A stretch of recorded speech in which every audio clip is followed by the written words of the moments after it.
Murder case, যেটার মধ্যে কালিকা জুয়েলার্সের মামলাগামী বিখ্যাত এটা। তো এটার মধ্যে দুজন আসামি, সুমিত চৌধুরী এবং সুমিত বণিক, তাদের গত ডেটে হিয়ারিং ছিল এবং হিয়ারিংয়ের পরে আজকে রায় দিয়েছে। রায় দিয়ে দুজনকেই বেকসুর খালাস করে দিয়েছে হাইকোর্ট। এই কেসের মধ্যে অভিযোগ ছিল যে বোধিসত্ত্ব দাস নামে একজন ইউকো ব্যাংকের ম্যানেজারকে এরা এবং শোয়েব মিয়া এবং সুকান্ত নামে আরেকজন, এরা চারজনে মিলে রাত্রিবেলা জ্যাকসন গেটের সামনে মার্ডার করেছিল। এটা ছিল অভিযোগ। এই অভিযোগের পরিপ্রেক্ষিতে ট্রায়াল হয়। ট্রায়াল হওয়ার পরে চারজনকেই যাবজ্জীবন দেওয়া হয়। এর আগে শোয়েব মিয়া এপিল হাইকোর্টের মধ্যে বরখাস্ত হয়ে যায়।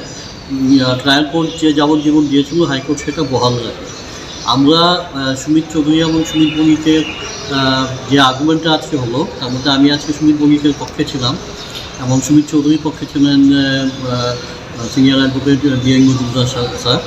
তো আমরা আমাদের আর্গুমেন্ট শোনার পর হাইকোর্ট এদেরকে আজকে বেকসুর খালাস দেন। মূল যে মুদ্রাটা যেটা ছিল যে সেকশন 34, অর্থাৎ কমন ইন্টেনশন, অর্থাৎ আমরা মানে এটা আইনটা হচ্ছে যে যদি কোনো একটা অফেন্স হয় এবং এটার মধ্যে যদি একাধিক ব্যক্তি জড়িত থাকে, কেউ যদি কিছু নাও করে, তাহলে সেকশন 34 দিয়ে তাকে মানে শাস্তি দেওয়া যায়। তো প্রশ্নটা ছিল যে 34টা এদের বিরুদ্ধে অ্যাপ্লাই হবে কি হবে না।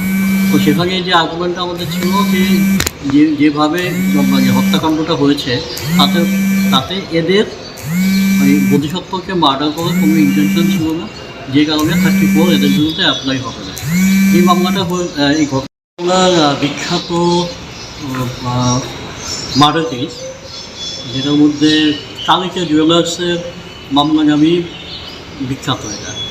তো এটার মধ্যে দুজন আসামি, সুমিত চৌধুরী এবং সুমিত বণিক, তাদের গত ডেটে হিয়ারিং ছিল এবং হিয়ারিংয়ের পরে আজকে রায় দিয়েছে। রায় দিয়ে দুজনকেই বেকসুর খালাস করে দিয়েছে হাইকোর্ট। এই কেসের মধ্যে অভিযোগ ছিল যে বোধিসত্ত্ব দাস নামে একজন ইউকো ব্যাংকের ম্যানেজারকে এরা এবং শোয়েব মিয়া এবং সুকান্ত নামে আরেকজন, এরা চারজনে মিলে রাত্রিবেলা জ্যাকসন গেটের সামনে মার্ডার করেছিল। এটা ছিল অভিযোগ। এই অভিযোগের পরিপ্রেক্ষিতে ট্রায়াল হয়। ট্রায়াল হওয়ার পরে চারজনকেই যাবজ্জীবন দেওয়া হয়। এর আগে শোয়েব মিয়া এপিল হাইকোর্টের মধ্যে বরখাস্ত হয়ে যায়। ট্রায়াল কোর্ট যে যাবজ্জীবন দিয়েছিল হাইকোর্ট সেটা বহাল রাখে। আমরা সুমিত চৌধুরী এবং সুমিত বণিকের যে আর্গুমেন্টটা আজকে হলো, তার মধ্যে আমি আজকে সুমিত বণিকের পক্ষে ছিলাম এবং সুমিত চৌধুরীর পক্ষে ছিলেন senior advocate D N Majumdar sir. তো আমরা আমাদের আর্গুমেন্ট শোনার পর হাইকোর্ট এদেরকে আজকে বেকসুর খালাস দেন। মূল যে